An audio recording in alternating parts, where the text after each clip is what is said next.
everybody, welcome to the channel. Hey guys, we're your hosts, Em and Jay, and today the two of us are talking about Season 2, Episode 1 of She-Ra and the Princesses of Power. This was actually the rest of Season 1, but for marketing purposes, they split them into 2 seasons, so we're just gonna call it Season 2 for these reviews. This season premiered the same day as Avengers Endgame, so sorry if these reviews are a bit late. We watched that instead of Season 2. But we're here now, so let's get on with the review. Some of the problems from last season do carry over to this season, which is disappointing but not very surprising. There is more plot in this season, which is a good thing, but we also feel there are some continuity issues, and some of those are present in this episode. This season picks up about a month after the invasion of Bright Moon. The Whispering Woods is still healing from being frozen over, so the Horde is able to attack through sending robots. This is slowing down the Woods' healing process, which means Bright Moon is vulnerable to another attack. The Rebellion is spending most of their time dealing with this bot problem, which is taking their attention away from other areas. This is a good example of continuity, taking what happened in a previous episode and building on it. It's also good to see the characters working together, and working off of each other. We're always interested in that. We open on the Princess Alliance fighting off Horde bots to protect the Whispering Woods. You'd think they'd send guards and other soldiers to do that instead of the princesses themselves, who's running their kingdoms in their absence. But I digress. Frosta's among them, and this episode's subplot pretty much focuses on her. If you saw our reviews of the Season 1 episodes, then you know Frosta is a character we have a few issues with. Mostly that she invited terrorists to the prom, which caused a lot of problems, and then she never apologized for it. We were hoping that would finally be addressed in this season, but it never comes up. In fact, Frosta honestly feels like a completely different character. When we first met her, she was very stoic and stern, and a harsh traditionalist. Her main concern was that people wouldn't take her seriously because of her age, and not respect her as a ruler. But here, all of that is gone. She's very loud, immature, and jumps into things without thinking them through, with no concern for rules or order, which is the exact opposite of the way she was portrayed last season. She's basically acting like an immature child and everyone's annoyed with her, which was exactly what she didn't want to happen last season. This dramatic change in character is never addressed. I'm not sure if it's because it's a different writer, or maybe it's because the plot just demanded it, but this might have worked if it had actually been addressed. Maybe somebody could have said something like, wow, Frosta's a completely different person when she's away from her responsibilities, but nothing like that is ever mentioned. I guess this is just the way she is now. I'm not sure if this is better. She also has a strange fixation on Glimmer. She's constantly tailing her and trying to impress her. I'm not sure why the writers chose to have Frosta be obsessed with Glimmer. They never really interacted before. Most of episode 8 was Frosta talking to Adora, so maybe for story purposes it would have made more sense to have Frosta be trying to impress Adora, especially after letting her down so badly before. Maybe she could be feeling guilty and wants to make it up to her, but instead they choose to have her interested in Glimmer, and they never really explain why. Is it because Glimmer's the leader of the rebellion? Some clarification would be nice. Meanwhile, Adora is off training with Light Hope. While it is good to see her training, this part of the episode is a little confusing because it keeps switching back and forth between Adora, who is just in a training simulation, and the Princess Alliance, who are actually fighting. During our first viewing, we just assumed they were all together until it was later revealed that this was just a training exercise on Adora's part. But Adora is complaining that she hasn't improved enough over the past month. She's able to transform her sword into more forms now, though she's still having trouble controlling it. In the original, She-Ra would call out her transformations, so maybe doing that would help, because here it seems to transform randomly, even when she's not in her She-Ra form. Meanwhile, in the Fright Zone, Catra is pushing her team pretty hard, and also abusing Kyle more. Great.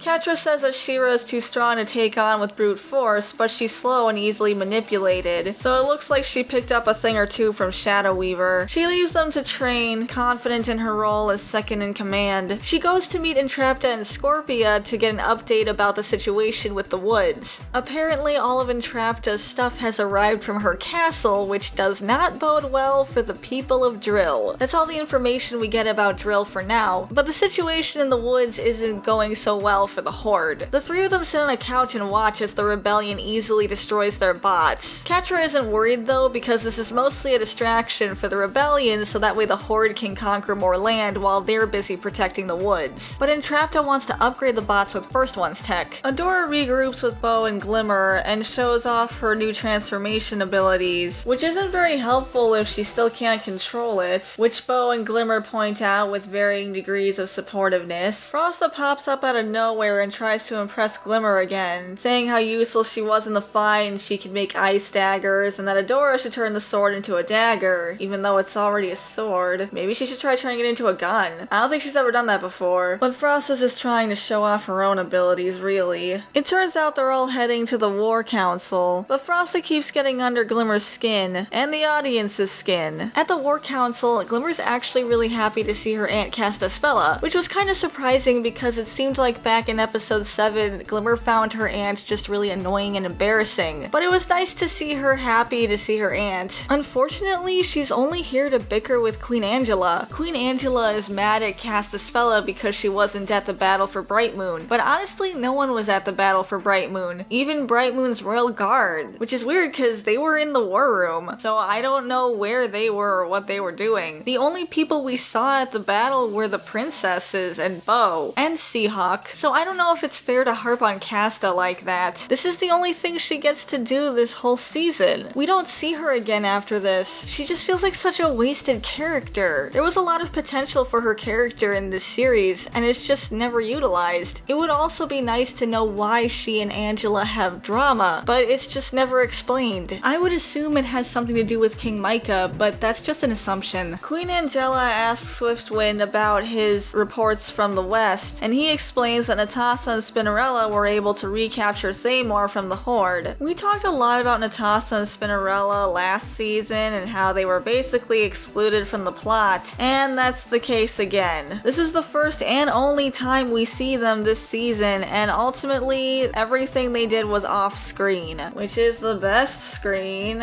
I don't know why they bothered including them if they aren't going to do anything on screen. Them recapturing Thamor could have been a whole episode. Angela asks about the situation in Whispering Woods, and Glimmer happily informs her that they're keeping the bots at bay. Perfuma interrupts by saying that if they could all work together the way they did in the season 1 finale and use that magic, they could probably get the Whispering Woods to grow back immediately. Bo speaks up because he's been thinking about this whole situation. He's figured out that the Horde is using these bots to distract them, and that they can't continue like this. He suggests capturing a bot so they can take it apart and study it, and hopefully he can create a kill switch that'll just shut all the bots down. So Bo has been thinking about plans and what they could try to do to stop this cycle, and Perfuma's probably right, they can't just wait for the forest to grow back on its own. It is disappointing that Glimmer is the leader and she hasn't been thinking of anything else. She's just fighting these bots and she's okay with that. Adora's been training with Lighthope, so it's really just Glimmer, and it's been a month of this. She needs to start thinking ahead and looking at the big picture. Queen Angela accepts Bo's plans and tells the rebellion to get to work. Frosta also attempts to interject her own thoughts, although to Glimmer instead of the Queen. She wants to give everyone code names. Glimmer shuts her down pretty quickly, asking her to stay behind to guard the castle with Natasa and Spinnerella. So basically she's asking her to leave the cast and be a background character. Harsh. Back in the Fright Zone, Catra is updating Hordak about their progress. He's pleased with her work so far. Entrapta is hopping around in the background, looking at everything, picking things up. This isn't the first time she's been in here. I guess she just gets distracted easily? Catra's obviously upset about this and tries to get Entrapta's attention to show Hordak how they can move on to the next step. Entrapta introduces her latest invention, robots that have been fitted with First One's tech. She says they have the power to rival a princess. She demonstrates how they can regenerate when they take damage. Hordak is impressed and asks if she can make more. She says she can, but they're out of First One's tech, and she only had enough to make 4. Catra says that's not a problem because she knows where they can get more. So now the Horde has a plan and the Rebellion has a plan, and it's good to see both sides actually trying to move forward in their personal goals. It makes it feel like this is an actual conflict, which is definitely an improvement over last season. Back with the Rebellion, Glimmer is giving everyone their orders when Frosta shows up, even though she's supposed to be a background character now. Frosta admits that she ignored orders, but she says it's fine because those orders were wrong anyway. Glimmer starts reading her the riot act, and you can tell this is basically supposed to be a parallel between Glimmer and her mother. Frosta being extremely impulsive and desperate to prove herself while Glimmer is exasperated with her antics. It's like they're using Frosta specifically for Glimmer's character development, but ultimately it doesn't match up with what we know about about Frosta so far. They needed someone to fill the kid role so that Glimmer could take the role of the mother, and Frosta is a literal kid, so I guess that was the closest they had. The only character I think would actually fit in this role is Entrapta due to her short attention span and habit of walking off so she can explore. But she's not with the rebellion anymore, so they forced Frosta into this role, ignoring her previous character. Glimmer decides to put her on Mermista and Perfuma's team, despite Frosta's protests of wanting to go with Glimmer, although we all know Frosta's just gonna tail her anyway. Glimmer's team finds the new bots in the woods. Bo recognizes that they're far more advanced, and Glimmer actually notices that they're not attacking the woods, they're observing. But Adora isn't worried, and she says they're just more bots and they know how to handle them, and then the bot throws her. They try to fight the bot, but it's adapting to their moves. Adora transforms into She-Ra and fights the bot, and she thinks she destroys it, but it starts putting itself back together. The rest of the advanced bots show up, and She-Ra tries to use her sword's transforming abilities, but it turns into an umbrella. Then Frosta shows up and starts wailing on the bot, which upsets Glimmer, but honestly, they were surrounded, and were running out of options. So even though she disobeyed orders, we already knew she was going to do that anyway, and they could really use backup. But while Frosta is arguing with Glimmer, the bot throws her off of it, forcing Glimmer to have to teleport her to safety. The robots end up moving on from the fight, uninterested in the princesses, and they manage to figure out that they weren't sent here to destroy the Whispering Woods, but to find something. And Adora is able to figure out they're looking for the beacon where the first one's tech is, based on the direction they're moving. It is nice to see them put their heads together and figure something out for once. Glimmer becomes exhausted with Frosta's antics, causing her to blow up at her, saying that she keeps getting in their way. So Frosta runs off crying. The two of them have a heart-to-heart, and Frosta opens up about how she ascended to the throne when she was only 8 years old, so she doesn't have any friends, only subjects, and doesn't know how to work in a team. Although as someone who's been in a leadership position for a few years, you'd think she'd know better than to just go charging into battle like that, or to disregard orders and have no respect for authority. I'm sure she'd be furious if someone did that to her. But Glimmer apologizes for yelling at her and says that she can relate because she didn't have any friends before Bo and Adora. This surprises Frosta because she assumed that everyone would want to be Glimmer's friend, but it's never explained as to why she's holding Glimmer in such high regard when they're all princesses. It makes sense if she was admiring She-Ra for being a legendary warrior, but Glimmer's just a normal princess. This all just feels like it was done for the plot's sake and not actually because it made sense for the story. Glimmer even admits that she sounded like her mom and that Frosta reminds her of herself because she's being so impulsive. Hopefully this character development will actually stay with Glimmer and it isn't just for the sake of the plot of this episode, and that she'll learn to understand her mother better and stop being such a brat to her. The Horde sends their bots to infiltrate the Crystal Castle so they can get more First One's tech, while Catra, Entrapta, and Scorpia sit on a couch and watch from the Fright Zone. I guess I thought they would be more involved in the season premiere, but technically this is episode 14, but we won't mention that, even though I just did. They're confident about getting the tech, but Frosta causes the robots to slip on ice. Then she makes an ice pun that Arnold Schwarzenegger's Mr. Freeze would be proud of. She-Ra says to keep them guessing by switching things up while her sword turns into a cup, and she actually charges into battle with it. Meanwhile, the Horde girls are giving commentary from the sidelines and are disappointed to see them take out 2 of their 4 bots. Catra decides to let the last 2 bots self-destruct after She-Ra taunts her. Entrapta's disappointed at this, but Catra assures her that they'll just find more tech. She-Ra is celebrating having captured one of the bots so that Bo could hopefully take it apart and find out how to make that kill switch, only for it to self-destruct while she's standing on it, leaving 1 bot left, which is also about to self-destruct. But working together, they're able to restrain it, and Bo removes the self-destruct mechanism. This causes that special princess magic to activate and the Whispering Woods are restored, and they all celebrate. Even though the Horde was defeated, Catra goes to gloat to Shadow Weaver. She was thrown in a holding cell after being, well, demoted. Maybe this is how Catra cools off. Shadow Weaver asks why Catra would bother coming down to the cells if everything was going so well, and suggests that it's a problem with Adora. Catra gets defensive and says she's brought the Horde closer to victory than anyone else, and then she smugly leaves, so she just wanted to rub it in her face. After the battle, the princesses are all hanging out together, and Frosta thanks Glimmer for saving her after she was thrown off that cliff, and Glimmer comments that no princess gets left behind in the Princess Alliance. It then cuts to Bo, who is experimenting on the robot robot they captured. He opens it up and sees that there's First One's tech inside and comes to the conclusion that Entrapta must be alive since she's the only one who is able to use First One's tech, and realizes that they left her behind, mirroring Glimmer's statement from less than a minute earlier. And that's where the episode ends. It does feel like there's more plot happening, which is a good thing, and I'm glad to see that they're working on advancing some storylines. It's good to see that they care about what happened with Entrapta, and that it's being addressed, but the show is having some continuity problems that are holding it back. Entrapta wouldn't have been left behind if Frosta and Glimmer hadn't made so many mistakes at the prom, and a lot of those mistakes weren't ever addressed. Glimmer and Bo sort of half apologized to each other, but I don't remember them ever apologizing to Adora specifically, especially because Glimmer ignored Adora's warnings to keep an eye on Scorpia. I think those things really need to be addressed. It would also be nice to know how Emily and Entrapta actually survived. They knew that they couldn't get caught behind the door, but they both were, and they were fine. But our biggest problem with this episode was the way Frosta was handled. She was basically out of character, and used as a tool for Glimmer's development. It is good that Glimmer's getting development, she desperately needs it, but couldn't they have found a better way to fit it into the narrative? Given what we know about Frosta, it actually would make sense for her to have trouble with teamwork, but instead of her acting so reckless and immature, she could have basically been a stick in the mud and tried to do everything herself. Maybe she could even try to take charge, thinking that she knew better than everyone else, and run things the way they do in the Kingdom of Snows, since she's been on the throne for roughly 4 years, and was put into this position of power and responsibility while she was still very young. So she could still have that issue where she's worried no one will take her seriously because of her age, but over the course of the episode learn the value of teamwork and that it's okay to be a kid, that she doesn't have to put so much pressure on herself. That way her development would have felt more natural to her character. I guess they were trying to make her more like Glimmer, so Glimmer could learn to relate more to her mother, but they could have still made this work and kept Frosta in character. It would also be really nice if they actually addressed what happened at the prom. It's okay for characters to have flaws, as long as those flaws are properly acknowledged so the character can move forward with their development. It's also a little concerning that Frosta was so out of character because it kind of implies that they're just going to do whatever they want, whenever they want, depending on the plot, while ignoring what was already established. That isn't going to work in the long run, and it's going to cause the show to suffer. The last thing we want to address in this review is Larry Ditullio, one of She-Ra's co-creators, who sadly passed away between the first and second season of Netflix's She-Ra. The team behind the new show was surprisingly quiet about it despite their active presence on social media and multiple convention appearances promoting the second season. They finally did speak up, but it was on the premiere date, and I'm just not sure if that was very respectful. It is good that they said something, I just wish it hadn't come so late, because it felt pretty last minute, especially since they haven't always had the nicest things to say about the original, so they really could have handled this in a better, more respectful way. They say in the tweet that Mr. Ditullio will always be a member of the She-Ra family, but it seems like they've done a lot to distance themselves from the original anyway, even when the original cast and crew had a lot of positives to say about the reboot. But that's just our opinion. What do you guys think? What did you think about the return of She-Ra? And what do you guys think of this season compared to the first? I personally didn't like how the Horde sat on a couch and watched TV for most of their screen time. It made it feel like the stakes weren't as high. But there was a little bit more plot, although it kind of ignored continuity. So we'll see where it goes from here. Thanks for watching, everyone. We want to let everyone know that we do have a Twitter account if you'd be interested in following us over there. We'll link it in the description. But if you enjoyed this video, make sure to leave a like and subscribe to this channel to see more content like this. Thanks again for watching, and we'll see you in the next video. Bye everyone. Bye guys.